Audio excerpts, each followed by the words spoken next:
अजित पवार यांच्या निधनाच्या दुःखामुळे पुणे महानगरपालिकेचा वर्धापन दिनाचा कार्यक्रम रद्द करण्यात आलाय। पुणे महापालिका आयुक्त नवल किशोर राम यांनी ही माहिती दिली आहे। 15 तारखेला महापालिकेच्या वर्धापन दिनानिमित्तानं वेगवेगळ्या कार्यक्रमांचं आयोजन केलं गेलं होतं।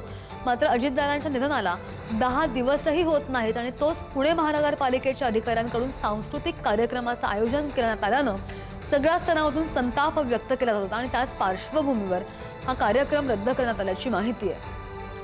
पुणे महापालिका आयुक्त नवल किशोर राम यांनी ही माहिती दिली आहे। पुणे महापालिकेचा वर्धापन दिनाचा कार्यक्रम रद्द करण्यात आलेला आहे आणि या संदर्भात आणखी जाणून घेणार आमचे प्रतिनिधी ज्ञानेश्वर यांच्याकडून। ज्ञानेश्वर, 2 दिवस आपण पाहिलं बरीच टीकेची झोड उठत होती आणि अखेर हा कार्यक्रम रद्द झालेला आहे। त्या निमित्तानं सांस्कृतिक कला मंचातर्फे एक कार्यक्रम आयोजित करण्यात आलेला होता। पुणे महानगरपालिकेच्या सांस्कृतिक कला मंचानं हा कार्यक्रम 3 तारखेला निर्णय घेतला आणि अर्थात 15 तारखेला हा कार्यक्रम राबवला जाणार होता।